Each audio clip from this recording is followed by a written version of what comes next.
Both. You could pick. I'm always down for a little defensive prospect talk.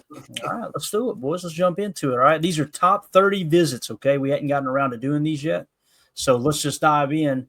And this is Shemar Stewart. Okay, put a little scouting report together for him. Keep in mind, some of this information may be a little outdated.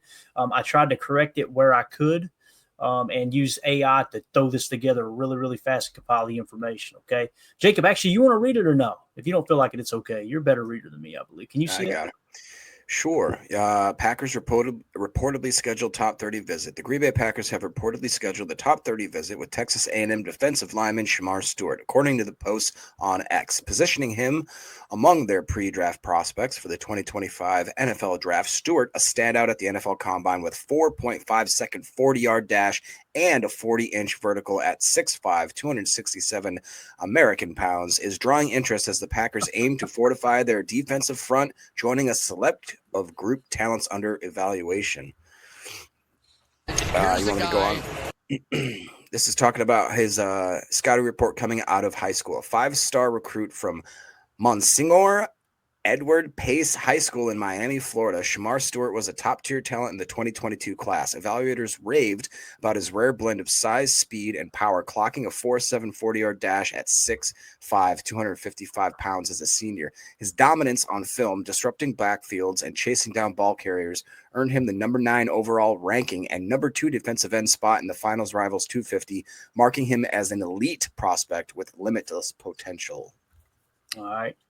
I'll take back over here. College statistics. Stewart's 3-year stint at Texas A&M showcased steady growth. As a freshman, he recorded 23 tackles, 1.5 sacks, 4 tackles for a loss across 416 snaps. His sophomore year dipped to 11 tackles, 1.5 sacks, and 318 snaps, mostly as a reserve. In 2024, he broke out as a starter, posting 31 tackles, 1.5 sacks, 5.5 tackles for loss, and 1 forced fumble in 12 games, with an 82.2 or 88.2 PFF run defense grade and 33 pressures. Career total 65 tackles, 4.5 sacks, and 14 tackles for a loss over 37 games. I'm not sure if that was up to date at the moment. If you guys want to cross check that sack total from last year, because it may have been pulling it before the season was over. Sometimes that happens. So, detailed scouting report at 6'5", 267 pounds, combine measurements. Stewart pairs a chiseled frame with 34.25-inch arms and a freaky athletic profile, 4'5", 840, 10-foot, 11-inch broad jump. He's a force against the run, using length and explosive power to stack tackles and reset the line of scrimmage, often peeling off blocks to make plays. His pass rush flashes are tantalizing. Speed to power moves put tackles on skates, but his arsenal remains raw with inconsistent hand usage and limited bend around the edge. Stewart thrives as a 5-tech in odd fronts, projecting as a high upside end with Pro Bowl potential if coached up, though his 4.5 sack college total tempers expectations. So, injury and character concerns. Stewart's injury history is minimal, with no major setbacks reported across 3 seasons at Texas A&M, starting all 12 games in 2024. His frame suggests durability, though his aggressive style could invite wear over time. Character-wise, he's a clean slate. No suspensions or off-field issues have surfaced. A 2-year starter and Senior Bowl participant, Stewart's motor and work ethic earn high marks, with coaches noting his growth from a raw talent into a disciplined defender. And his draft projection, it says Stewart's draft stock spans late first to early second, buoyed by his combine explosion and traits. Bleacher Report ranks him number 33 overall, while ESPN's Phil Yates lists him as the number 5 edge prospect, hinting at a top 20 ceiling. Mock drafts peg him between the picks of 19 and 40. With the Packers, it says number 27. That was a typo. Number 23, a plausible fit to pair him with Rashawn Gary. His rawness might slide him to day 2, but his athleticism ensures he won't last past the top 50 for a team betting on upside. I'd be surprised if he makes it out of the top 15. What's your all's thoughts after reading all that on Shemar Stewart? Obviously a highly touted prospect along the entire way. I was going to say top 20. Top 20. Yeah. I mean, reading that stuff, it's hard not to fall in love with the kid. It's just I've been burned before by Goody by looking at the. Broken. I think I'm ready to have it broken again. But I don't know. I mean, he really, that 34-inch arms, almost 11-inch broad. I mean, the vert's there, absolute stud. It's just like you look at the production. Why didn't it translate into numbers? That's what makes me just scratch my head a bit and take a step back and pause a little. But boy, if he's one of those guys he's such an absolute athletic freak that you'd have to think that if we get him in the door, you'd at least be happy about it, right? I'm not going to be. Respect Orange says maybe he can make us forget about LVN. The thing is that was what LVN was. He was a ball of clay that was absolutely a freak, physical freak. And again, that's why I'm a little hesitant to go down that path again, because we've been over and over. Quay Walker, even Devontae, these guys that are not necessarily productive in their careers, but on paper look like they should be the best athletes of all time. It's just not being transferred over. I want more of a Kyle Hamilton type where the numbers don't look that great, but he's a baller and he's there to play football, and he's going to play football every single snap for you. Yeah, Tim, this was your request, man. Defense. We got him in the 16 spot, but man, it's hard to ignore the lack of productivity, the low PFF grades, all those things, right? And as Greg Cosell said, this dude is elite in every trait across the board. He just doesn't know how to rush the passer.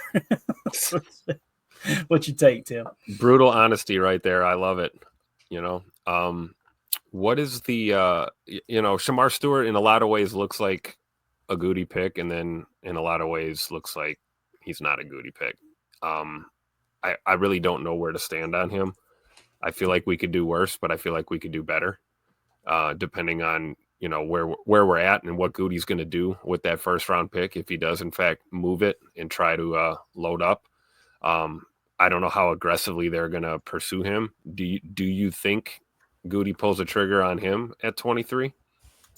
I think that was the whole purpose of the top 30 visit, Tim, is to gather that information to decide on that. I completely agree with what Jacob's saying. Like when I hear people say, Shemar Stewart's the pick at 23, I say we got Shemar Stewart at home. It's LVN, right? And now if you draft Shemar Stewart at 23, then you've got to anticipate it's going to take a year or two before he can truly rush the quarterback effectively, right?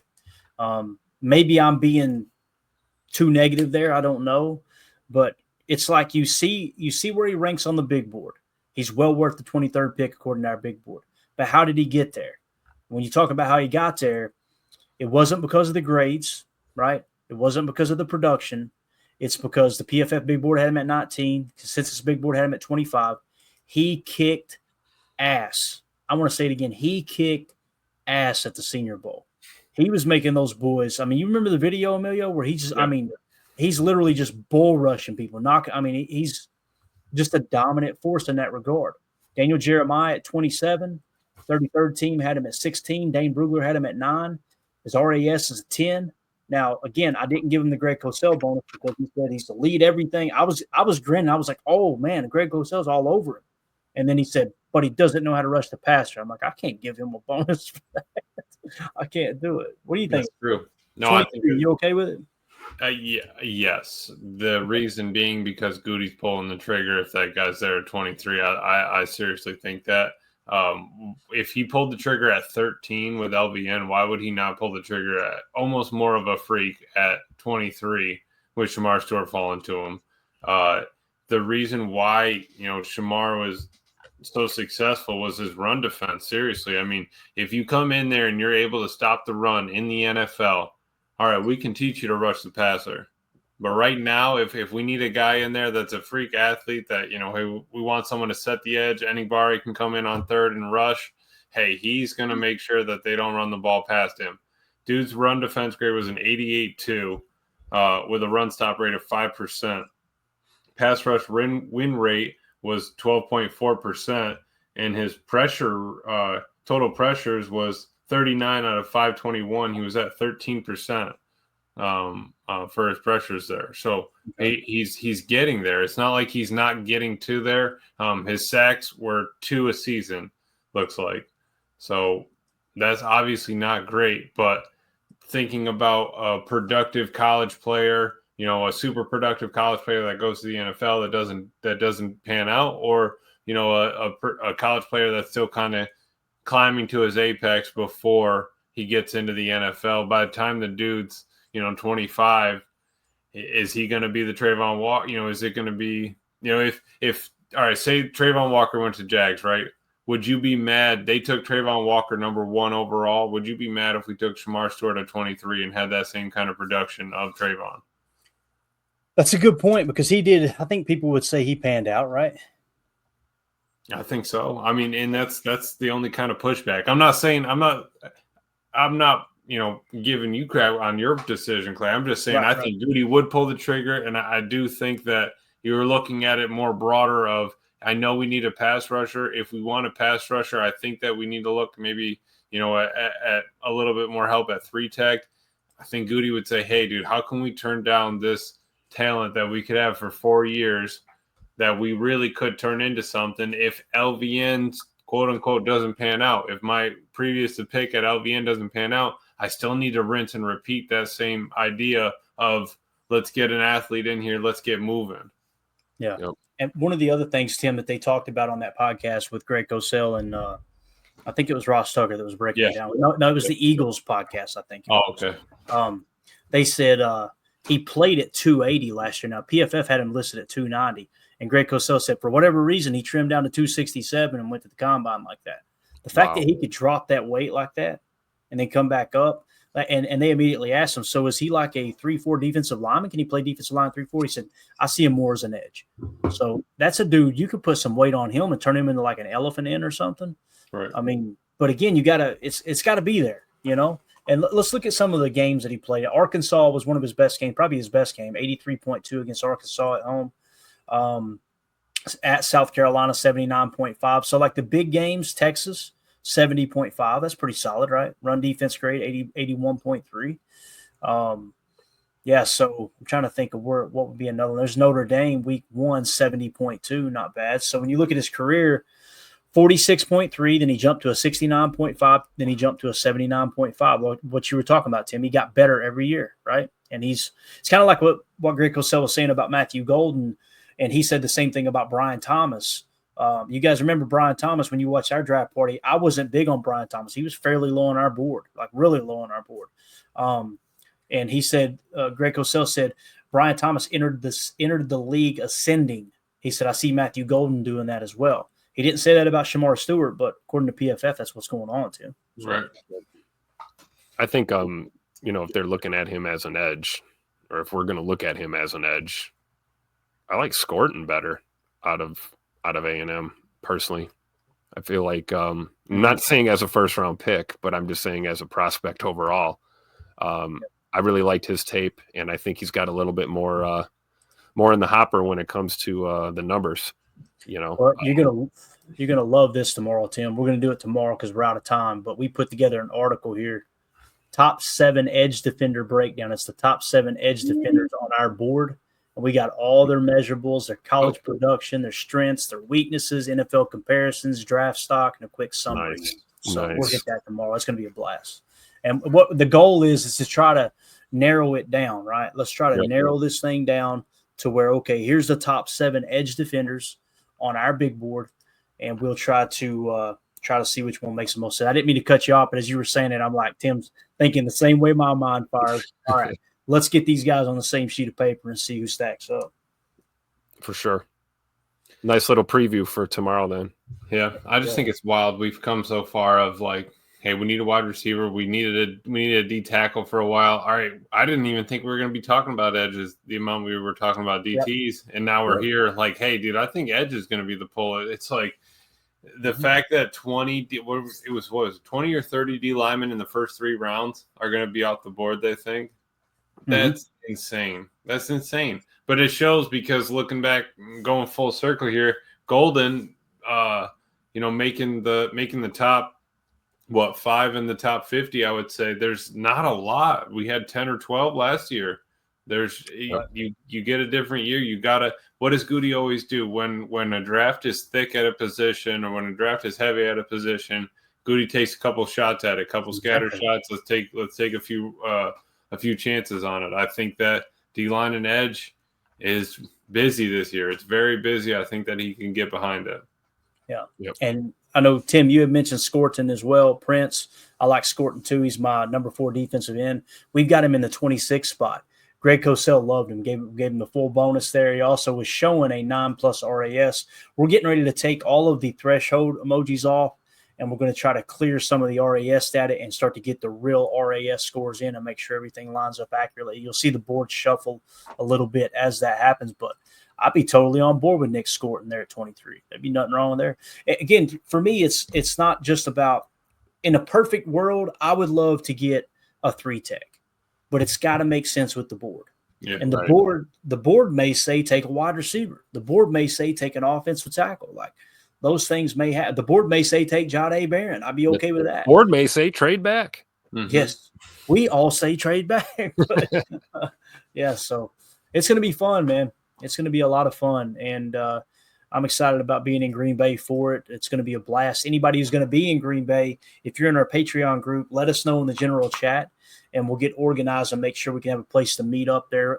Our plan is we're going to be over at the draft. It's going to be like a big festival. This field that you're seeing on the screen right now is going to be covered in all kinds of like NFL combine style drills for the fans to partake in. It's essentially been described on the app as a football festival is what's going to be all day. Yes. So we're going to be over there early in the day on Thursday and then get back to the house in time to do the live draft party so we don't let our viewers down. I've had more people worried about that than anything. They're like, Really? please tell me you're still doing a draft party this year. Yeah, I promise we will. We're going to do a draft stream. So we'll be over there. Anybody who's going to be at the draft, be looking to meet up with people, just hang out, nothing formal, just hanging out, maybe, grab a bucket of cheese curds and a daddy soda and watch some people bust their ass on that field while they're trying to run the 40. That's my goal. Cheese curds make my stomach hurt all the time, but I do eat them though. So we'll be there during the day on Thursday, during the day on Friday, and then day 3, we're not going to do a live stream. And I'm just going to hang out over there all day long, take it in before we have to fly out the next day. So that's my plan. Until Clayton's there for 2 hours, like, you know what? We probably got enough time to run back to the house. Like, you know exactly how my mom works. that's man. exactly what's going to happen. I can already see it coming. Mandy was sitting in his chair earlier, and she was like, "Are you having fun?" Because she seen me stressed and trying to get the show together in time. I went, "I think so." And she was like, "You got to stop trying to make everything perfect," because I'm big on like being organized, making sure it flows. Because I mean, here's the reality: like everybody in the chat, the people that are listening to the pod, y'all are taking time out of your day. Like, Right. that's valuable to me, man. You could be listening or watching anything in the world right now, and you're choosing to hang out with us. I just want to put the best product out there, man, and do it to where we have fun. And that's why and the guys are too, like no BS in the chat, man. If somebody's being rude, they're being an ass and bringing the chat down, what we call a buzzkill, get them out of here. You know what I mean? So, But you want to bring a point and say your piece? Fine, fair. Say your piece. All right. We can have a discussion and move on. That's definitely why we got the flag behind us, folks. That's all I'm saying. That's where it represents. Let me just ask you this real quick, Clay and Tim. If we were to even give Nick Scorton Shemar Stewart just a -1 from Greg Cosell, he would jump Walter Nolan at 15 and Mike Green at 16 and Mike Green at 14 on our board. Say it again. I'm so sorry, man. Say it one more time. I'm sorry. Yeah, I screwed it up anyway. Shemar Stewart, say we give him a -1 of Greg Cosell, right?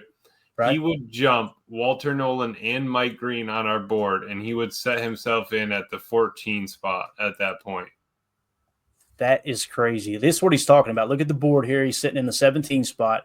If we gave him just a -1 over here, right, then it would jump. He would jump. Shemar Stewart would jump Walter Nolan, right, and Mike Green, and be the second best edge defender on the board, and real close to James Pierce, real close.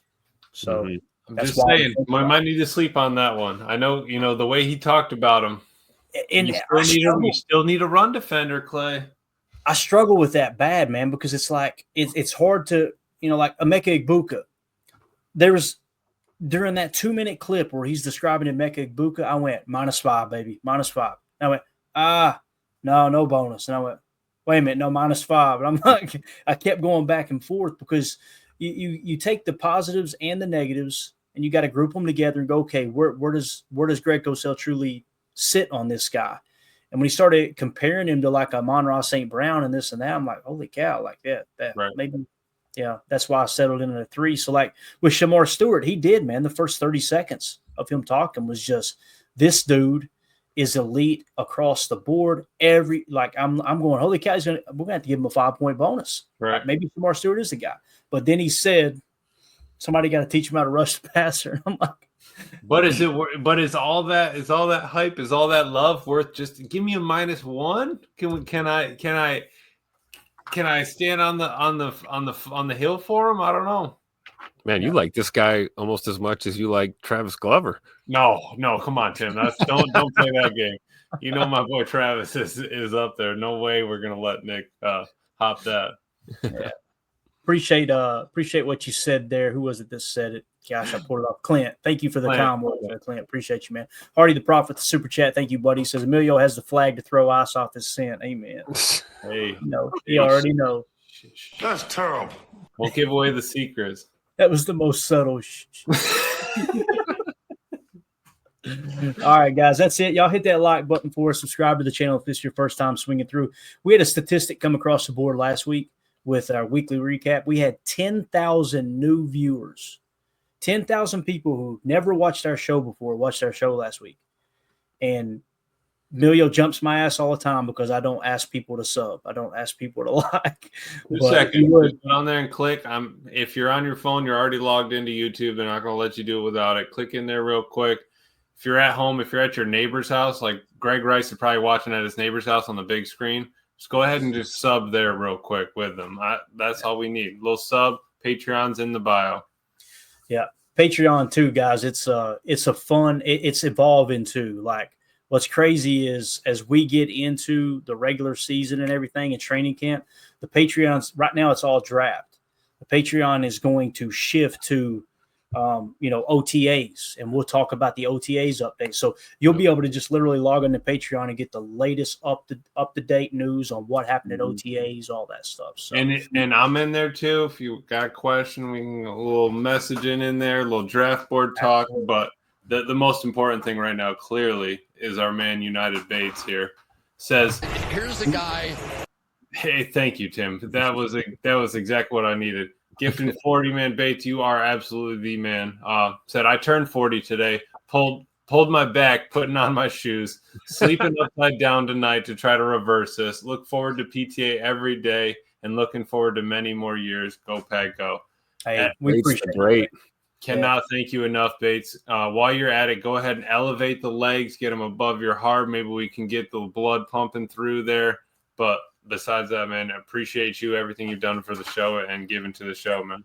Happy birthday, Bates. You've been here since day one, man. And I know Tim will vouch for this too, man. You're nothing but a blessing to us. Hopefully you're going to be at the draft. If you can't make it, I completely understand. Definitely somebody I want to be able to meet up with and just thank you in person, man. You've been supporting us since day one, and you're awesome, man. So yeah, get better soon, man. Hopefully your back feels better soon. Welcome to 40, man. Welcome to 40. That's what I was going to say too, Tim. But I didn't want to. You know how it is. I don't know. I'm not a doctor. Man, I wasn't sure because I got a little ways to get there.